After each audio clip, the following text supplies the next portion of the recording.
The omnihedron was a space of impossible geometry, a chamber that existed both within and without the normal constraints of reality.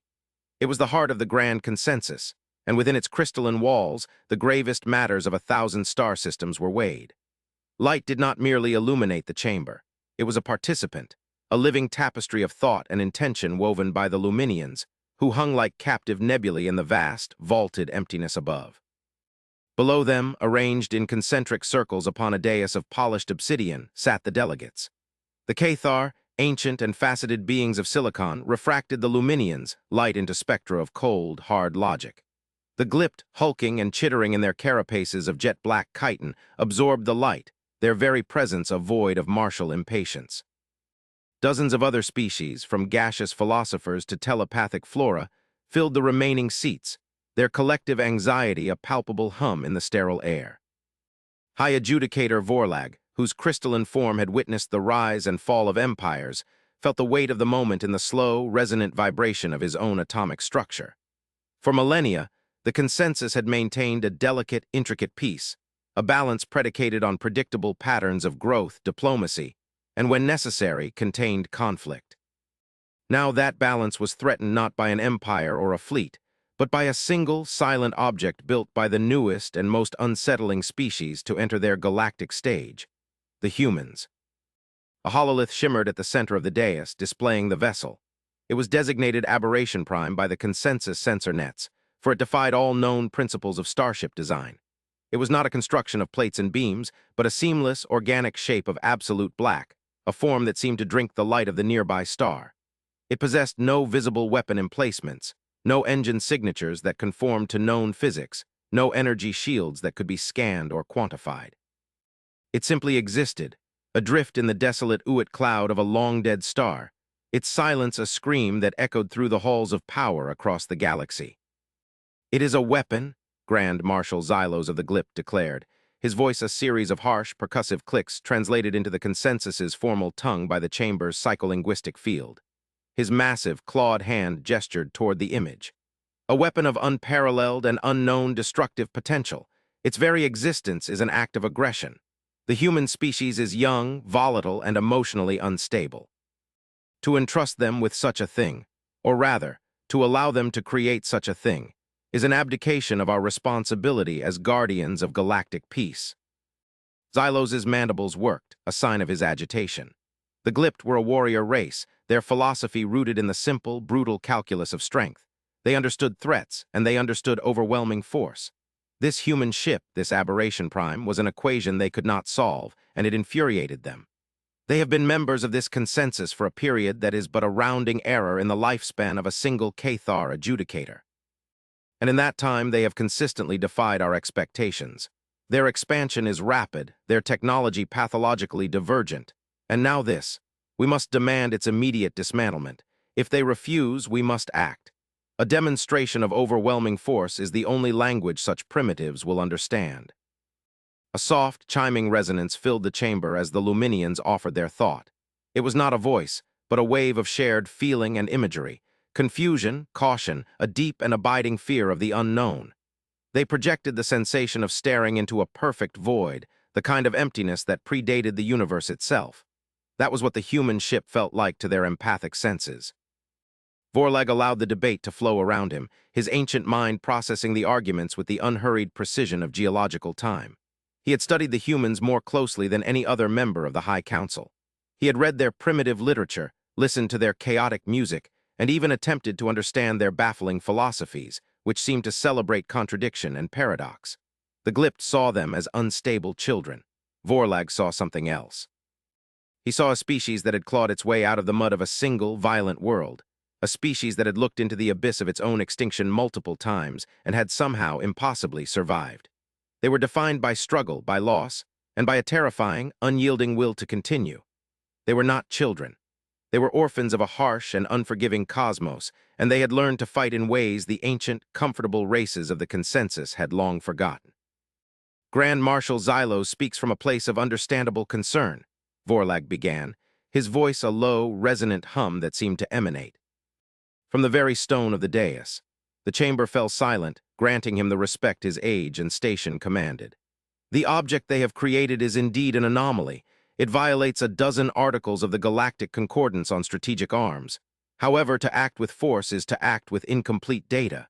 It is the response of a startled predator, not a council of wise governors. He turned his multifaceted gaze toward the glipped marshal. You say they are primitives, and yet their technology in certain fields now rivals our own. You say they are emotional, and yet their diplomatic corps has consistently acted with a composure and logical clarity that is, frankly, unsettling in a species so short-lived. We have sent them inquiries about this vessel.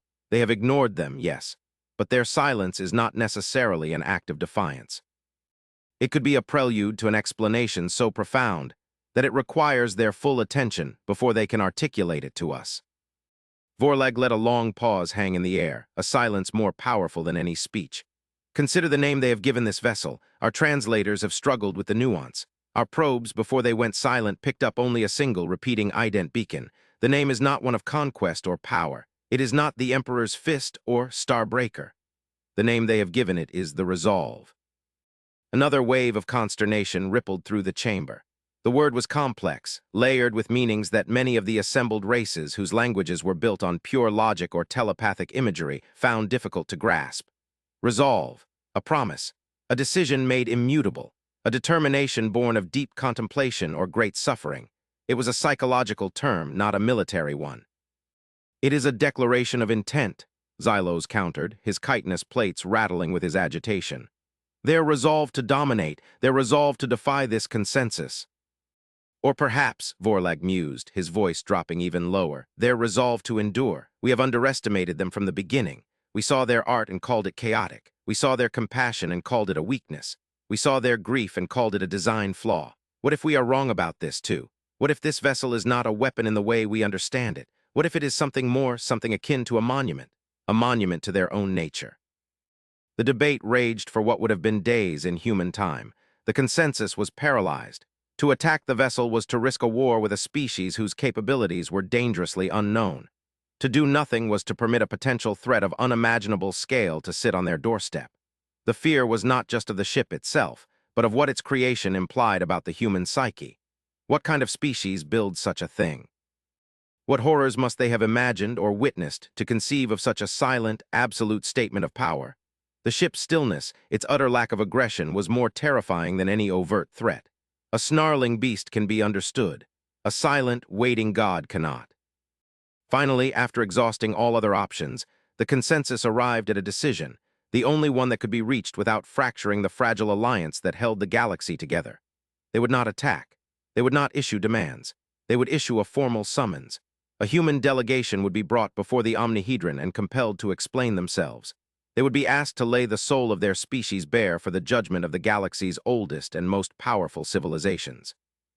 Vorlag supported the decision, though a deep disquiet settled into his crystalline matrix. He had a premonition, a feeling that went beyond the cold calculations of Cathar logic. He felt that they were all standing on the precipice of a revelation that would irrevocably alter their understanding of the universe.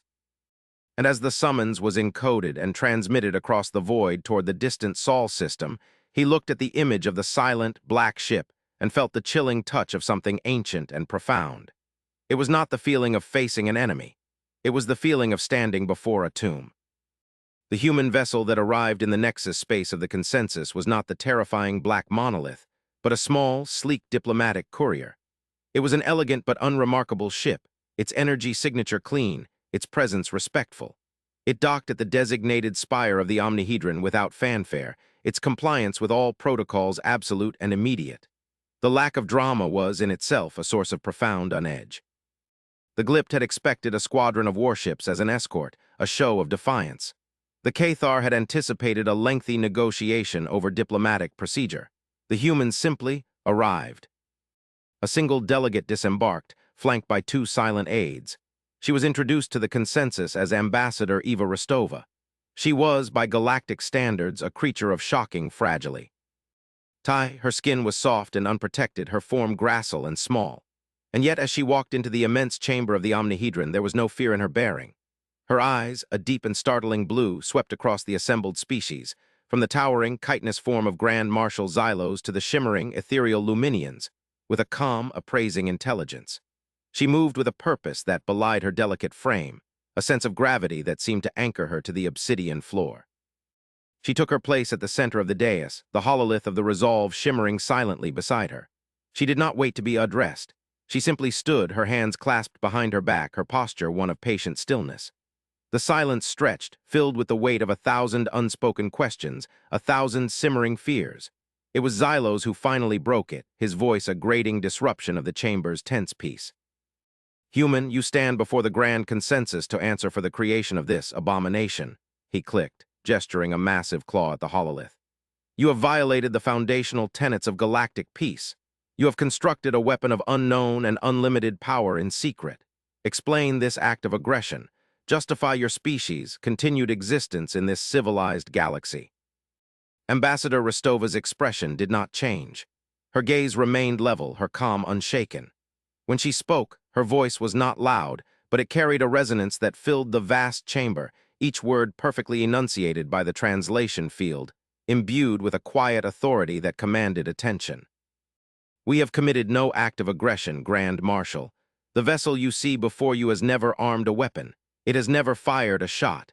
It has never crossed into the sovereign territory of any member of this consensus. It is a sentinel. It watches and it waits." "It waits for what?" Xylos demanded. "The opportune moment to strike, to hold the galaxy hostage to your whims." "No," Rostova replied, her voice softening with a note of something that sounded like sorrow. "It waits for a sign that it is needed." She turned her gaze from Xylos to the wider assembly, her eyes seeming to meet Vorlag's for a brief, significant moment. "You call it a weapon. You are not wrong, but you are not right. Your languages, for all their ancient complexity, lack the precise words. We do not call it a warship. We call it the Resolve. And we built it not out of ambition, but out of necessity. We built it because, unlike the elder races of the consensus, we have not forgotten what it is to be truly, existentially afraid." A murmur of confusion and indignation swept through the delegates. Vorlag silenced it with a subtle shift in his resonant frequency. He felt a cold clarity beginning to form in his mind. The human was not being evasive. She was laying the foundation for an argument, and he sensed it would be one built on a logic more terrifying than any weapon. Rostova continued, her tone now like that of a scholar delivering a somber lecture. "The races of the consensus have enjoyed an age of peace so long that the memory of primordial terror has faded into myth. You have mastered your environments, your biologies, your star systems. Your conflicts are political, your wars are strategic, conducted with fleets and honor codes. You have forgotten the taste of ash in your mouths. You have forgotten the helplessness of watching your sky burn for reasons you cannot comprehend. Humanity has not had that luxury. Our history is a litany of fire, flood, and famine. Of wars fought not for territory, but for simple survival.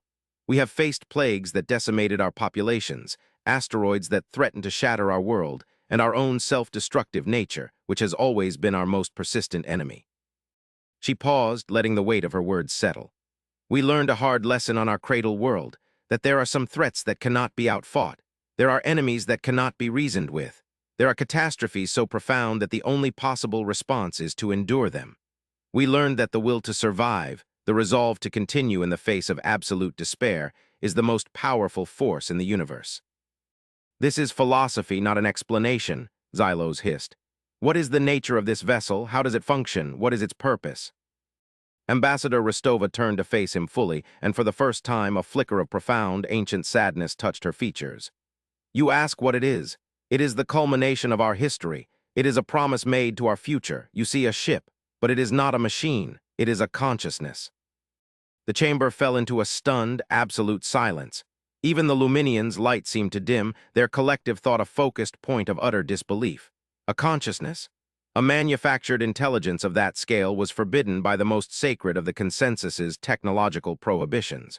The risk of a rogue, superintelligent entity was a nightmare scenario that had haunted galactic civilization for eons. "You have created a synthetic god?"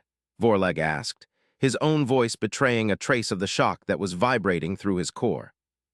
"No," Rostova said softly. "We have not created anything. We have forged something from ourselves." She took a deep breath as if bracing to reveal a terrible, sacred truth. The resolve is not controlled by an artificial intelligence. It is guided by a nexus of living minds. The minds of our greatest thinkers, our most courageous soldiers, our most compassionate leaders, and our most profound artists. They are not copies. They are not imprints. They are the originals. They volunteered. The horror of her statement descended upon the omnihedron like a physical shroud. The very concept was grotesque, a violation of the sanctity of individual existence that was an axiom for nearly every species present. To sacrifice one's body for a cause was understandable, noble even. But to sacrifice one's mind, one's very self, to be subsumed into a collective, to become a mere component in a larger entity, it was an act of self-annihilation so profound it bordered on the obscene. They gave themselves, Rostova continued, her voice thick with emotion she no longer tried to conceal. By blood and by resolve, they underwent a process we developed in secret, a process that transfers the entirety of a conscious mind into a quantum-entangled neural matrix that forms the core of the vessel. They are alive in there. A unified consciousness, a chorus of our best and bravest, their individual perspectives harmonized into a single, cohesive will. They are humanity's soul, given form and purpose. They are our memory, our conscience, and our shield. Grand Marshal Xylos took an involuntary step back, his warrior's bravado completely stripped away, replaced by a raw, primal revulsion. You sacrificed your own people, you turned them into a thing. Honored them, Rostova corrected, her voice now sharp with a fierce, protective pride. They were not sacrificed, they chose to become something more than individuals. They chose to become a guardian that would ensure that humanity would never again have to face the dark alone. They are not a thing, Grand Marshal. They are a presence. And their first and only directive is the preservation of conscious life, beginning with our own, but extending to any who face an existential threat they cannot surmount. Vorlag felt his crystalline structure resonating with a complex wave of emotions, horror, awe, and a dawning, terrifying understanding. This was the source of the ship's power. It was not in a weapon system. Its power was cognitive. 1,000 of a species' most brilliant minds working in perfect concert, their thought processes accelerated to the speed of light, their perceptions spanning the entire electromagnetic spectrum and beyond. Such an entity could process tactical data from 1,000,000 sources simultaneously. It could predict an enemy's strategy before the enemy had even conceived of it. It could manipulate spacetime, not with crude engine thrust, but by sheer force of calculated, focused will. It was not a warship. It was a strategic singularity. You speak of its purpose as a shield, Vorlag said, his voice now a quiet hum of profound contemplation. Yet its capabilities are, by definition, offensive.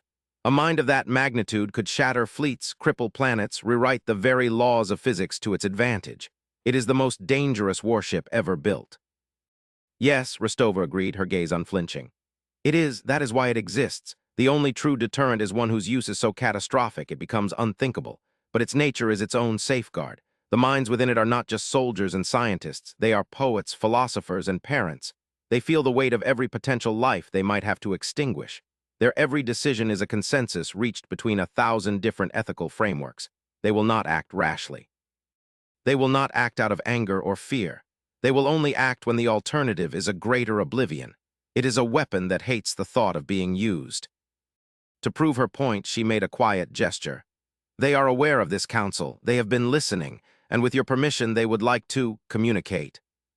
Before the consensus could debate the request, a presence filled the omnihedron. It was not a sound or a light. It was a feeling, a direct and overwhelming transmission of pure thought that bypassed all senses and touched the core of every being in the chamber. It was the mind of the resolve, and it was vast beyond all comprehension. Vorlag felt the touch of 1,000 distinct yet unified perspectives. He felt the cold, analytical precision of a physicist calculating the decay of a distant star, a calculation that flowed seamlessly into the poignant memory of a musician watching their child sleep. He experienced the strategic genius of a grandmaster of a human game called chess, as it analyzed the political tensions in the room and simultaneously felt the boundless compassion of a doctor who had held the hands of the dying. There was grief in that mind, a sorrow as deep as the void between galaxies, for the sacrifices that had been made, for the history of pain that had led to its creation. But beneath the grief, there was a foundation of something unshakable. It was resolve, a calm, patient, and absolute determination to protect, to endure, to hold the line against the darkness. The presence did not speak in words. It shared an idea, a single complex concept that unfolded in their minds. It was the concept of a guardian, not a warrior, not a conqueror. A guardian, a shepherd for a flock that did not yet know the wolves were coming. The feeling was not hostile, it was not arrogant. It was immensely, profoundly weary, as if it carried the weight of 1 billion future tears. The communication lasted only for a moment, but when it was over, the omnihedron was fundamentally changed. The air of suspicion and fear had been replaced by a stunned, reverent silence. Grand Marshal Xylo stood frozen, his mandibles slack, his warrior's certainty shattered. He had prepared to fight a machine. How could he fight a memory? How could he declare war on a monument made of souls? The Luminians shimmered with a new light, a spectrum of pure, unadulterated awe. They, who communicated through shared feeling, had just been touched by the most complex and emotionally resonant consciousness they had ever encountered. Vorlag was the first to find his voice. The experience had shaken him to his very atoms. He had looked into the abyss of the human soul and found not a monster, but a choir singing a sad, beautiful, and resolute song about survival. Ambassador Rostova, he began, his voice imbued with a newfound respect that bordered on reverence. We have misjudged you. We have misjudged your species. He turned his form to address the entire consensus, his own internal light glowing with the force of his conviction. We saw a weapon. We were blind. This is not a violation of our laws. It transcends them. The humans have not built a tool for conquest. They have forged a testament to life itself. They have taken their greatest pain, their deepest fears, and built from them a shield, not just for themselves, but for all of us. The debate that followed was brief and subdued. The opposition had crumbled, not in the face of a threat, but in the face of a truth they could not refute. The human revelation was too profound, their logic too stark and too deeply rooted in a history of suffering that the elder races could barely comprehend. Humanity's actions were not born of arrogance, but of a wisdom earned through immense pain. The GLIP delegation abstained from the final vote, their Grand Marshal offering a stiff, silent nod of acquiescence that was, for his people, a profound gesture of respect. The final decision of the Grand Consensus was unanimous. All sanctions against humanity were lifted. All accusations were withdrawn. In their place, a new motion was put forward by Vorlag himself to extend a formal invitation to humanity to join the High Council, not as junior members, but as equals. They had proven with one single, terrifying, and beautiful act that their perspective was not just valuable to the galactic community, it was essential. Ambassador Rostova accepted with a quiet, solemn grace. The immediate crisis was over. A new era of understanding and cooperation was dawning between humanity and the elder races of the galaxy. But as the formal proceedings concluded and the delegates began to disperse, Vorlag motioned for the human ambassador to remain. There was one final question hanging in the silent air of the omnihedron, a question that the touch of the Resolve's mind had planted but not answered. Ambassador, Vorlag said once they were alone save for the silent, shimmering Luminians, you have explained what the Resolve is. You have explained why you built it in such a manner, but you have not explained the final, crucial piece of the puzzle. Why did you build it now? What existential threat, so vast and so terrible, did you perceive that it required such an extreme, desperate measure? What wolf is coming for the flock? Eva Rostova's calm expression finally broke, replaced by a shadow of a fear so deep and so ancient it seemed to chill the very light in the chamber. She looked not at Vorlag, but past him, her gaze fixed on the stardusted void visible through the transparent dome of the omnihedron. We have pushed our sensor technology further than you have, she said, her voice a near whisper. Our focus has always been outward on the darkness between the galaxies. We were always afraid of what might be lurking out there. Most of our deep space probes found nothing but the silence of expansion, the red shift of ancient light. But one of them found something else. She raised a small device on her wrist and projected a new image into the air between them. It was not a ship or a planet. It was a wave form, a complex pattern of cosmic background radiation from a patch of sky that should have been empty, a region beyond the local galactic cluster. This is what it picked up, she said. It is not a signal. There is no intelligence to it, no language, no message. It is an effect, a signature, the sound of something passing through reality. Vorlag studied the waveform, his analytical mind trying to make sense of the pattern. It was a form of static, but it was unnervingly regular, a repeating pattern of noise and absolute perfect silence. A natural phenomenon, a pulsar, the resonance of a magnetar.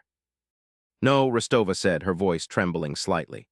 We thought that at first. We sent more probes, we built better sensors, we pointed our most powerful arrays at that patch of nothingness for years, and we discovered the truth. It is not the sound of something, it is the sound of nothing. The static is the echo of spacetime being erased. The silence is the void that is left behind. It is expanding, and it is headed in this direction. Vorlag felt a coldness that had nothing to do with temperature. The concept was beyond his comprehension. Not destruction, not entropy, erasure. The complete and total removal of existence. We do not know what it is, Rostova continued, her voice heavy with the burden of this knowledge. A weapon from a conflict on a scale we cannot imagine, a natural cosmological process unknown to science, a being whose existence is antithetical to our own. We do not know, all we know is that it consumes everything it touches. Light, matter, gravity, time itself. It leaves nothing behind, not even a memory. We call it the formless static. And based on our most optimistic projections, it will reach the outer edges of our galaxy in approximately 5,000 standard years. The full weight of humanity's secret finally settled upon Vorlag. The resolve. It wasn't a weapon built to fight the consensus. It wasn't a deterrent against pirates or rival empires. It was a desperate, impossible gamble against the end of everything. They had detected the approaching apocalypse, a silent, creeping oblivion, and had spent all their energy, all their resources, and the very souls of their greatest minds to build a single vessel that might be able to face it. They had kept it secret not out of malice, but because they did not know how to tell the children of the galaxy that a final, absolute night was coming for them all. Resolve is not a weapon to be fired, Rostova said, her eyes now filled with a sorrowful light.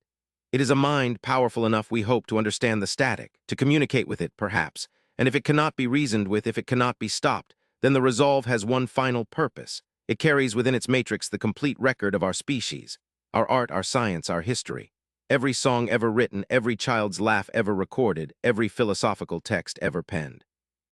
It is the arc of our existence.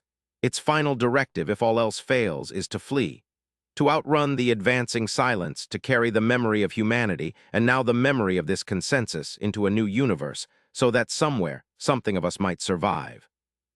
Vorlag stood motionless for a long time, the implications of her words settling into his ancient consciousness like layers of sediment, each one heavier than the last. The most dangerous warship ever built was a lifeboat. The greatest act of potential aggression in galactic history was, in fact, the most profound act of preservation. Humanity, the young, emotional, chaotic species, had not been preparing for war. They had been preparing for the end of the world, and they had been doing it all alone. He looked at the human ambassador, at her fragile form and the immense strength in her eyes, and he finally understood. He understood the meaning of resolve. It was not just determination. It was the courage to stand on the shore and face the coming tsunami, not with arrogance, but with a clear-eyed acceptance of the impossible, and to build a ship anyway. As Ambassador Rostova departed, leaving the High Adjudicator alone in the vast, silent chamber, Vorlag walked to the edge of the dais and gazed out at the swirling panoply of his home galaxy. For millennia, he had seen it as a place of infinite possibility, of intricate politics and eternal civilizations. Now, for the first time, he saw it as it truly was, a small, fragile island of light, adrift in an ocean of encroaching darkness. The fear he had felt of the human ship was gone, replaced by a much older, much deeper fear. But it was a fear now tempered by a strange and unfamiliar emotion, hope. They were not alone anymore. The galaxy had a guardian, a silent black ship, crewed by the souls of a young and terrified species which had looked into the ultimate abyss and had resolved with all its heart not to go quietly into the night. The most dangerous warship ever built was not a threat. It was a prayer, and the long, silent vigil had just begun.